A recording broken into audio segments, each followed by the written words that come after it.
Next discuss ചെയ്യാൻ പോകുന്നത് faces of business റിസർച്ചാണ്. അതായത് ബിസിനസ് റിസർച്ചിൻ്റെ സ്റ്റെപ്സ്, ഇമ്പോർട്ടൻ്റ് ആയിട്ടുള്ള സ്റ്റെപ്സുകൾ ഏതൊക്കെയെന്നാണ് ഫേസസ് ഓഫ് ബിസിനസ് റിസർച്ചിൽ പറയുന്നത്. ബിസിനസ് റിസർച്ച് ഡിഫറെൻറ്റ് ഫേസസിലൂടെ എന്ത് ചെയ്യുന്നുണ്ട്, കടന്നു പോകുന്നുണ്ട്. അത് ഏതൊരു പ്രോസസ്സ് ആയിക്കോട്ടെ, അതിനൊരു സ്റ്റാർട്ടിംഗ് പോയിൻ്റ് ഉണ്ടായിരിക്കും, അറ്റ് ലാസ്റ്റ് ഒരു എൻഡിങ് പോയിൻ്റ് ഉണ്ടായിരിക്കും.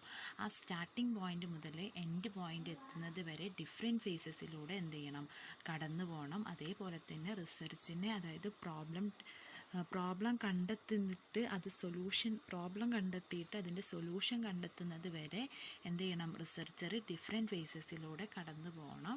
അതാണ് ഈ ഫേസസ് ഓഫ് ബിസിനസ് റിസർച്ച് കൊണ്ട് ഉദ്ദേശിച്ചത്.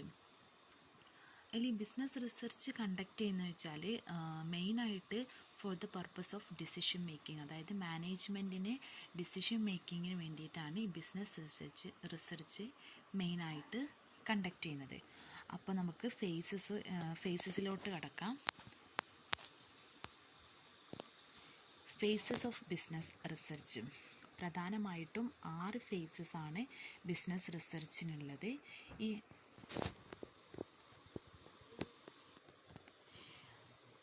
ഫസ്റ്റ് സ്റ്റെപ്പ് എന്ന് പറഞ്ഞിട്ടുള്ളത് പ്രോബ്ലം ഡെഫിനിഷൻ, രണ്ടാമത്തേത് development of an approach to the problem, 3 research design formulation, 4 data collection and analysis, 5 drawing conclusion, 6 report preparation and presentation. ഈ 6 ഫേസസ് ആണ് ബിസിനസ് റിസർച്ചിൻ്റെ ഇമ്പോർട്ടൻ്റ് ആയിട്ടുള്ള phases. ഈ ഓരോ ഫേസസും എന്ത് ചെയ്യുന്നുണ്ട്, ഇതിൽ ഓരോ ചാപ്റ്റേഴ്സായിട്ടും എന്ത് ചെയ്യുന്നുണ്ട്, പറയുന്നുണ്ട്. ഓരോ ചാപ്റ്റേഴ്സിലും ഡീറ്റെയിൽഡ് ആയിട്ട് തന്നെ പറയുന്നുണ്ട്. ഫോർ എക്സാമ്പിൾ, ഇപ്പോൾ പ്രോബ്ലം ഡെഫിനിഷൻ എന്ന് പറഞ്ഞിട്ടുള്ള തന്നെ ഒരു ചാപ്റ്ററാണ്. അതിൻ്റെ എല്ലാ കാര്യങ്ങളും എന്ത് ചെയ്യുന്നുണ്ട്, ഡീറ്റെയിൽഡ് ആയിട്ട് പറയുന്നുണ്ട്. അപ്പോൾ ഇവിടെ ജസ്റ്റ് ബ്രീഫായിട്ടേ പറയുന്നുള്ളൂ. ഇത് എസ്സേക്ക് ചോദിക്കാൻ ഇമ്പോർട്ടൻ്റ് ആയിട്ടുള്ള ക്വസ്റ്റ്യനാണ് ഫേസസ് ഓഫ് ബിസിനസ് റിസർച്ച് എന്ന് പറഞ്ഞിട്ടുള്ളത്. അപ്പോൾ ബിസിനസ് റിസർച്ചിൻ്റെ ഫസ്റ്റ് ഫേസസിലോട്ട് കിടക്കാം. ഒന്നാമത്തെ ഫേസാണ് പ്രോബ്ലം ഡെഫിനിഷൻ. അതായത് എന്ത് ചെയ്യുക, പ്രോബ്ലത്തിന് എന്ത് ചെയ്യുക, ഡിഫൈൻ ചെയ്യുക. അതാണ് ഇതിൽ പറയുന്നത് പ്രോബ്ലം ഡെഫിനിഷൻ എന്ന ഫസ്റ്റത്തെ ബിസിനസ് റിസർച്ചിൻ്റെ ഫേസിൽ പറയുന്നത്. അതായത് ആ റിസർച്ചർ ഇൻവെസ്റ്റിഗേറ്റ് ചെയ്യാൻ പോകുന്ന സ്റ്റഡീനെ എന്ത് ചെയ്യുക, വ്യക്തമായിട്ട് എന്ത് ചെയ്യുക, അയാൾ ഡിഫൈൻ ചെയ്യുക. അതാണ് ഫസ്റ്റ് സ്റ്റെപ്പ് എന്ന് പറഞ്ഞിട്ടുള്ളത്. ഏതൊരു റിസർച്ച് കണ്ടക്ട് ചെയ്യുന്നത് എന്തിനു വേണ്ടിയിട്ടാണ്, ഒരു പെർട്ടിക്കുലർ പ്രോബ്ലത്തിന് സൊല്യൂഷൻ കണ്ടെത്താൻ വേണ്ടിയിട്ടാണ് എന്ത് ചെയ്യുന്നത്, റിസർച്ച് കണ്ടക്ട് ചെയ്യുന്നത്. റിസർച്ചിൻ്റെ സൊല്യൂഷൻ കണ്ടെത്താനുള്ള ആദ്യത്തെ സ്റ്റെപ്പാണ് ഏതൊരു ക്വസ്റ്റ്യനാണ് അല്ലെങ്കിൽ ഏതൊരു പ്രോബ്ലത്തിനാണ് സൊല്യൂഷൻ കണ്ടെത്തേണ്ടതെന്ന് എന്ത് ചെയ്യുക, ശരിയായിട്ട് ഐഡൻറ്റിഫൈ ചെയ്യാം. അതായത് അയാൾ ഏത് സ്റ്റഡിയാണ് ഇൻവെസ്റ്റിഗേറ്റ് ചെയ്യേണ്ടത്, എന്താണ് അയാളുടെ പ്രോബ്ലം എന്ത് ചെയ്യുക, വ്യക്തമായിട്ട് എന്ത് ചെയ്യുക, ഡിഫൈൻ ചെയ്യുക. അത് സയൻറ്റിഫിക് റിസർച്ച് ആയാലും അല്ലെങ്കിൽ ലൈഫിലായാലും എന്ത് ചെയ്യുക, അയാൾക്ക് സ്റ്റഡി ചെയ്യാൻ പോകുന്ന പ്രോബ്ലം എന്താണ് അതെന്ത് ചെയ്യുക, ഫസ്റ്റ് ഡിഫൈൻ ചെയ്യുക. അതാണ് പ്രോബ്ലം ഡെഫിനിഷൻ എന്നതിൽ പറയുന്നത്. ആ ഡിഫൈൻ ചെയ്യുമ്പോൾ അയാൾ ശ്രദ്ധിക്കേണ്ട കുറച്ച് കാര്യങ്ങളും കൂടി പറയുന്നുണ്ട്.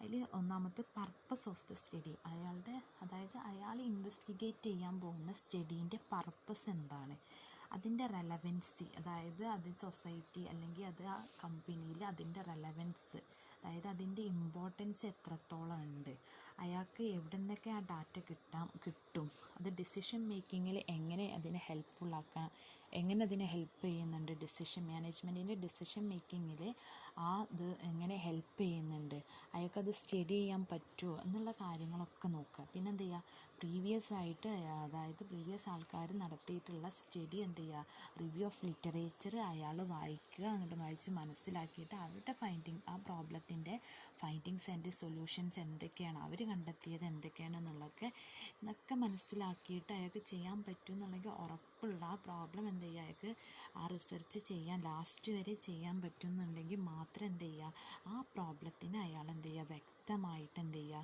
ഡിഫൈൻ ചെയ്യുക. അതാണ് ഫസ്റ്റ് ഫേസിൽ പറയുന്നത് പ്രോബ്ലം ഡെഫിനിഷൻ. ഈ പ്രോബ്ലം ഡിഫൈൻ ചെയ്താൽ തന്നെ എന്ത് ചെയ്ത് ആ റിസർച്ചിൻ്റെ പകുതി ഫേസ്, അതായത് അയാളുടെ പകുതി ജോലിഭാരം എന്ത് ചെയ്യാൻ പറ്റും, കുറക്കാൻ പറ്റും. അപ്പോൾ ആ ഏരിയയിൽ മാത്രം എന്ത് ചെയ്യുക, കോൺസെൻട്രേറ്റ് ചെയ്യുക. ഫോർ എക്സാമ്പിൾ ഇപ്പോൾ അയാൾ ഡിഫൈൻ ചെയ്ത പ്രോബ്ലം എന്ന് പറഞ്ഞിട്ടുണ്ടെങ്കിൽ the problem faced by the employees in that organisation. അതായത് അയാൾ ഡിഫൈൻ ചെയ്ത പ്രോബ്ലം ആ ഓർഗനൈസേഷനകത്തെ എംപ്ലോയീസ് ഫേസ് ചെയ്യുന്ന പ്രോബ്ലംസ് എന്തൊക്കെയാണ് എന്നാണ് അയാൾ എന്ത് ചെയ്യുന്നത്, സ്റ്റഡി ചെയ്യുന്നത്. അപ്പോൾ അയാൾക്ക് എന്ത് ചെയ്യാം, അവിടുത്തെ എംപ്ലോയീസിനെ മാത്രം എന്ത് ചെയ്താൽ മതി, കോൺസെൻട്രേറ്റ് ചെയ്താൽ മതി. അല്ലെങ്കിൽ കസ്റ്റമേഴ്സിന് അല്ലെങ്കിൽ മാനേജേഴ്സിനും എന്ത് ചെയ്യണ്ട, അവർ നോക്കണ്ട. ആ എംപ്ലോയീസ് എന്ത് പ്രോബ്ലമാണ് ഫേസ് ചെയ്യുന്നത് എന്ന് മാത്രം എന്ത് ചെയ്താൽ മതി, അയാൾ നോക്കിയാൽ മതി. ഇതാണ് ഫസ്റ്റ് ഫേസ് എന്ന് പറഞ്ഞിട്ടുള്ളത്, പ്രോബ്ലം ഡെഫിനിഷൻ. രണ്ടാമത്തെ ഫേസ് എന്ന് പറഞ്ഞിട്ടുള്ളത് ബിസിനസ് റിസർച്ചിൻ്റെ രണ്ടാമത്തെ ഫേസസ് ആണ് development of an approach to the problem. അതായത് എന്ത് ചെയ്യാം, പ്രോബ്ലത്തിൻ്റെ അപ്രോച്ച്, അതായത് അയാൾ സ്റ്റഡി ചെയ്യാൻ പോകുന്ന പ്രോബ്ലത്തിൻ്റെ എന്ത് ചെയ്യുക, അപ്രോച്ച് ഡെവലപ്പ് ചെയ്യുക എന്നുള്ളതാണ് അടുത്ത അയാളുടെ സ്റ്റെപ്പ് എന്ന് പറഞ്ഞിട്ടുള്ളത്. അതിൽ പറയുന്നത് ആ പ്രോബ്ലത്തിൻ്റെ അപ്രോച്ച് ഡെവലപ്പ് ചെയ്യണമെങ്കിൽ അതിൽ കുറച്ച് കാര്യങ്ങൾ എന്ത് ചെയ്യണം, നോക്കണം. ആ കാര്യങ്ങളാണ് പറയുന്നത്. അതിൻ്റെ ഒബ്ജക്റ്റീവ് ഓഫ് ദ സ്റ്റഡി, അതായത് ആ സ്റ്റഡീൻ്റെ ഒബ്ജക്റ്റീവ്സ്, അതായത് എന്തിനു വേണ്ടിയിട്ടാണ് ആ സ്റ്റഡി കണ്ടക്ട് ചെയ്യുന്നത് എന്നതിൻ്റെ ഒബ്ജക്റ്റീവ്സ്. അതിൽ രണ്ട് തരം ഒബ്ജക്റ്റീവ്സ് ഉണ്ടാവും, പ്രൈമറി ഒബ്ജക്റ്റീവ്സും സെക്കൻഡറി ഒബ്ജക്റ്റീവ്സും. അതിൽ പ്രൈമറി ഒബ്ജക്റ്റീവ്സിൽ എന്താണ്, അയാൾ ഡിഫൈൻ ചെയ്ത പ്രോബ്ലം ആയിരിക്കും അയാളുടെ പ്രൈമറി ഒബ്ജക്റ്റീവ്സ്. അതായത് the problems faced by the employees in that organisation എന്നുള്ളതായിരിക്കും അയാളുടെ പ്രൈമറി ഒബ്ജക്റ്റീവ്സ്.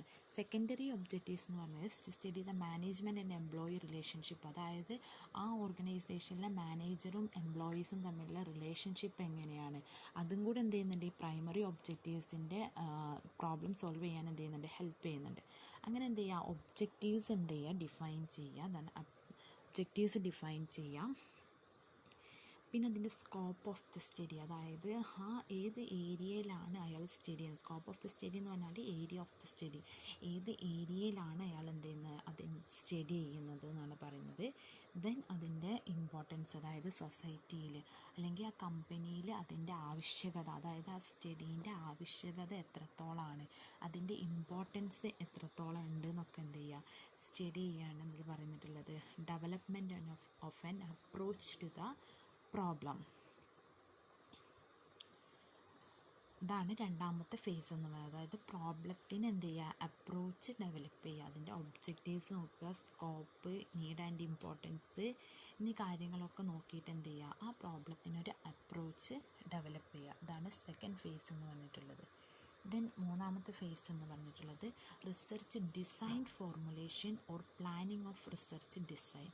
അതായത് അയാൾ എന്ത് ചെയ്ത്, പ്രോബ്ലം ഡിഫൈൻ ചെയ്ത് പിന്നെ എന്ത് ചെയ്ത് ആ പ്രോബ്ലത്തിന് ആവശ്യമായിട്ടുള്ള അപ്രോച്ചസും എന്ത് ചെയ്ത് അയാൾ ഡെവലപ്പ് ചെയ്ത് മൂന്നാമത്തെ ഫേസസ് ആണ് റിസർച്ച് ഡിസൈൻ എന്ത് ചെയ്യുക, ഫോർമുലേറ്റ് ചെയ്യുക. റിസർച്ച് ഡിസൈൻ എന്ന് പറഞ്ഞിട്ടുള്ളത് blueprint for fulfilling objectives and answering questions.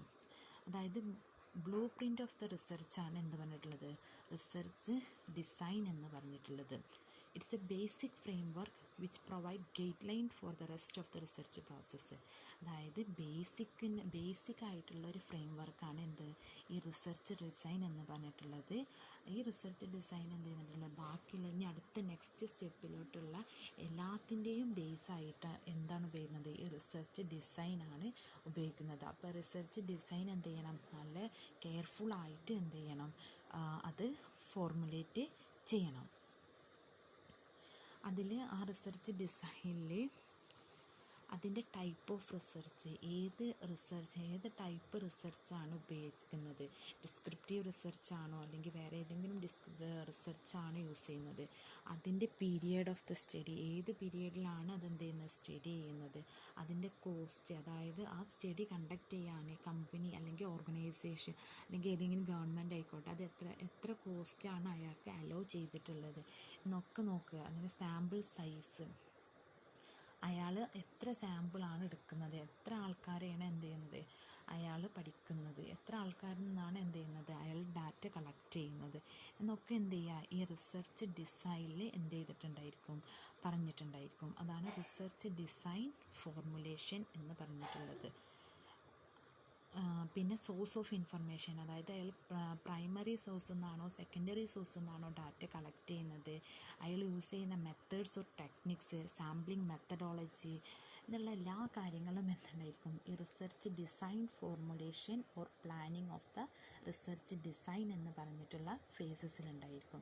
Research design എന്ന് പറഞ്ഞിട്ടുള്ളത് റിസർച്ചിൻ്റെ ഒരു ബ്ലൂ പ്രിൻ്റാണ് എന്ന് പറഞ്ഞിട്ടുള്ളത് ഈ റിസർച്ച് ഡിസൈൻ എന്ന് പറഞ്ഞിട്ടുണ്ടെങ്കിൽ അതിലെല്ലാ കാര്യങ്ങളും എന്തുണ്ടായിരിക്കും ഇൻക്ലൂഡഡ് ആയിരിക്കും. അതിൻ്റെ റിസർച്ചിൻ്റെ ടൈപ്സും പീരിയഡും സാമ്പിൾ സൈസും കോസ്റ്റും എല്ലാതും എന്തുണ്ടായിരിക്കും ഈ റിസർച്ച് ഡിസൈനിൽ ഇൻക്ലൂഡഡ് ആയിരിക്കും. ദെൻ 4ാമത്തെ സ്റ്റെപ്പാണ് data collection and analysis. Data collection and analysis എന്ന് പറഞ്ഞിട്ടുണ്ടെങ്കിൽ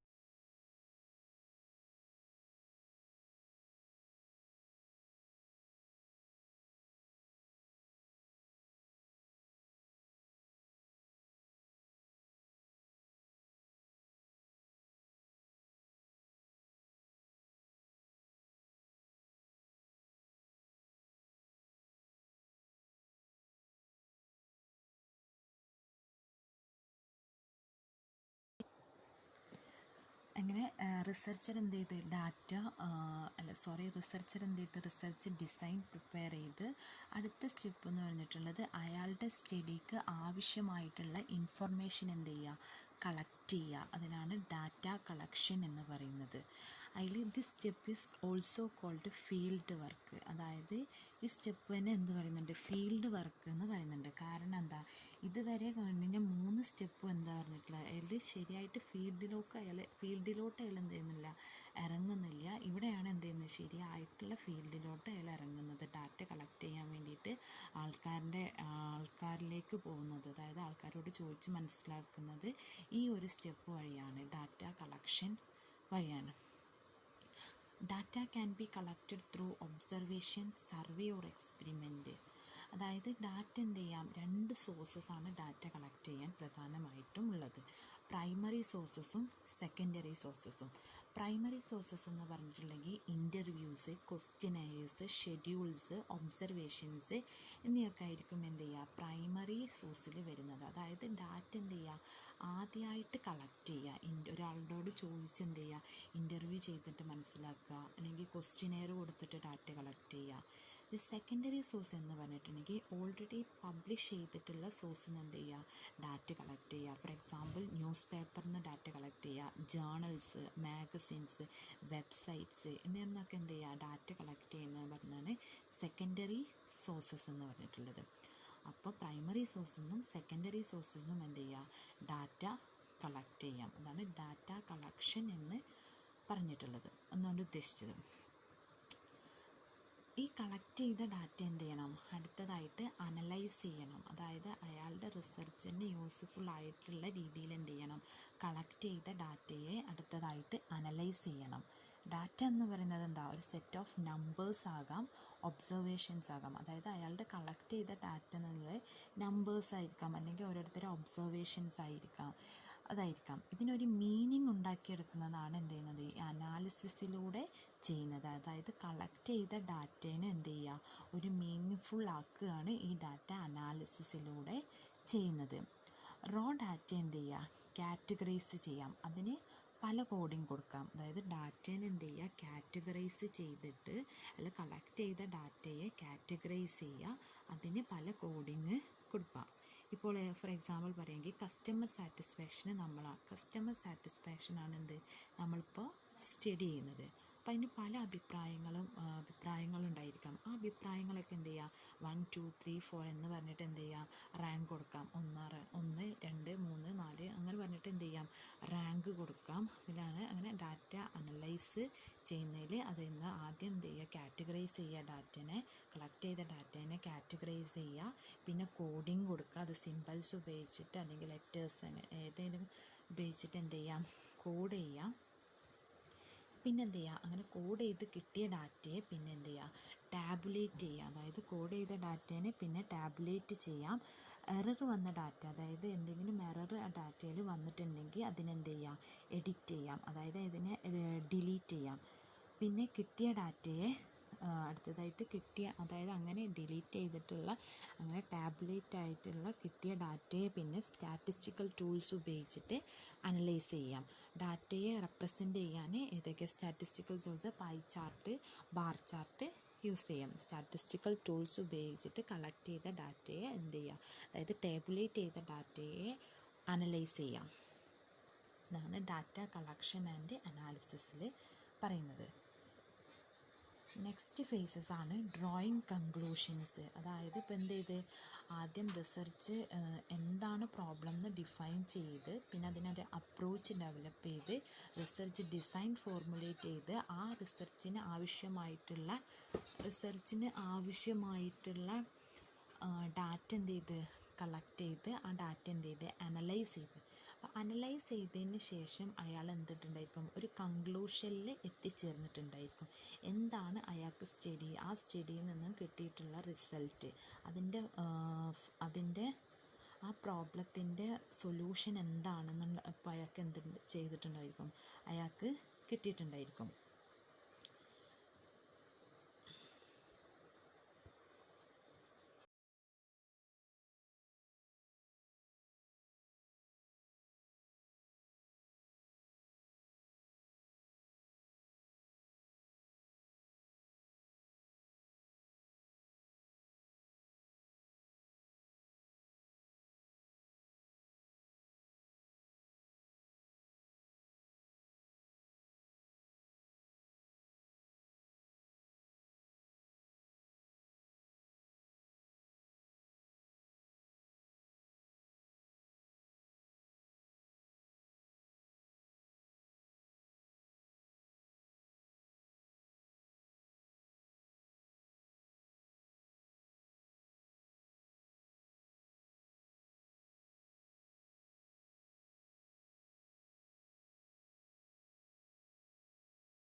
അങ്ങനെ ഡ്രോയിങ് കൺക്ലൂഷനിൽ അയാൾ എത്തിച്ചേരുക. അതായത് ഡാറ്റേനെ എന്ത് ചെയ്യുക, കളക്ട് ചെയ്ത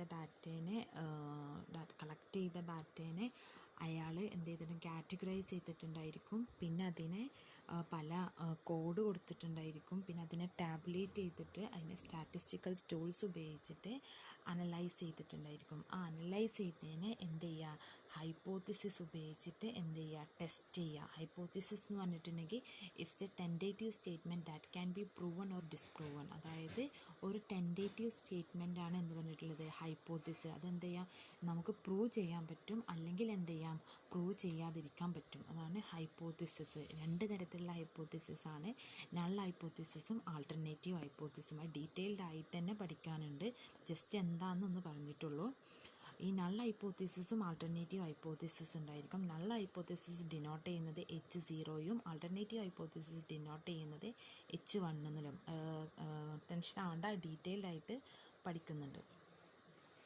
ഈ കിട്ടിയ ഹൈപ്പോത്തിസിസിന് എന്ത് ചെയ്യാം, ചിലപ്പോൾ റിസർച്ചറെ ആക്സെപ്റ്റ് ചെയ്യാം, അല്ലെങ്കിൽ എന്ത് ചെയ്യാം, അതിനെ റിജക്റ്റ് ചെയ്യാം. അതിൽ ആക്സെപ്റ്റ് ചെയ്യാനുള്ള സൊല്യൂഷൻ കണ്ടെത്തിയെന്നായിരിക്കും അയാൾ. ചിലപ്പോൾ അത് റിജക്റ്റ് ചെയ്യും. ഇത്രയും കാര്യങ്ങൾ ചെയ്തിട്ട് എന്ത് ചെയ്യുക, അയാൾക്ക് സൊല്യൂഷൻ കിട്ടാതിരിക്കും. അപ്പോൾ അയാൾ റിജക്റ്റ് ചെയ്യുമ്പോൾ പിന്നെയും ആദ്യം മുതലേ അയാൾ എന്ത് ചെയ്യണം, ആ ഡാറ്റ പ്രോബ്ലം ഡിഫൈൻ ചെയ്യണം, പിന്നെ അപ്രോച്ച് ഉണ്ടാക്കണം, പിന്നെ അതിൻ്റെ ഡിസൈൻ ഉണ്ടാക്കണം, പിന്നെ ഡാറ്റ കളക്ട് ചെയ്യണം, അനലൈസ് ചെയ്യണം, പിന്നെ ഫസ്റ്റ് സ്റ്റേജിലൂടെ എന്ത് ചെയ്യണം, കടന്നു പോകണം. ഇതാണ് ഡ്രോയിങ് കൺക്ലൂഷൻ എന്ന ഫേസിൽ പറയുന്നത്. ലാസ്റ്റ് ഫേസസ്, ബിസിനസ് റിസർച്ചിൻ്റെ ലാസ്റ്റ് ഫേസസ് ആണ് റിപ്പോർട്ട് പ്രിപ്പറേഷൻ ആൻഡ് പ്രസൻറ്റേഷൻ എന്ന് പറഞ്ഞിട്ടുള്ളത്. റിപ്പോർട്ട് എന്ത് ചെയ്യുക, ആ റിസർച്ചിൻ്റെ റിപ്പോർട്ട് എന്ത് ചെയ്യുക, പ്രിപ്പയർ ചെയ്യുക. അതായത് കിട്ടിയ റിസർച്ചിൻ്റെ റിസൾട്ടുകൾ എല്ലാവരിലേക്കും എങ്ങനെ എത്തിക്കാം, അതായത് അയാൾക്ക് കിട്ടിയ റിസർച്ചിൻ്റെ റിസർച്ച് ചെയ്ത് അതിലെന്ത് ചെയ്തിട്ടുണ്ടായിരിക്കും, അതിൻ്റെ സൊല്യൂഷൻ എന്ത് ചെയ്തിട്ടുണ്ടായിരിക്കും, അയാൾ കണ്ടെത്തിയിട്ടുണ്ടായിരിക്കും.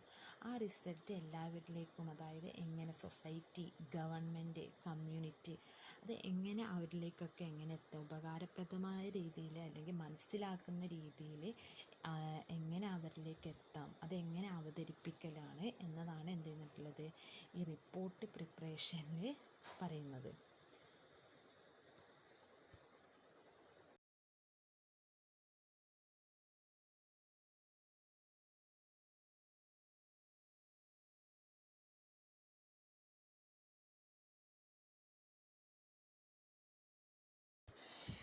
ഈ റിസർച്ച് റിപ്പോർട്ടിൽ എന്ത് ചെയ്യണം, അയാൾക്ക് കിട്ടിയ സൊല്യൂഷൻ അല്ലെങ്കിൽ അയാൾക്ക് കിട്ടിയ റിസൾട്ട് എങ്ങനെ എഫക്റ്റീവായിട്ടുള്ള രീതിയിൽ തന്നെ എന്ത് ചെയ്യണം, ഈ മറ്റുള്ള അതായത് ആ റിസൾട്ടിന് ആവശ്യപ്പെടുന്ന ആൾക്കാർക്ക്, ഗവൺമെൻറ് അല്ലെങ്കിൽ കമ്മ്യൂണിറ്റി, സൊസൈറ്റി, അവർക്ക് എഫക്റ്റീവായ രീതിയിൽ തന്നെ എന്ത് ചെയ്യണം, അത് പ്രസൻറ്റ് ചെയ്യണം. അതാണ് report preparation and presentation. This is the last and final phases in business research.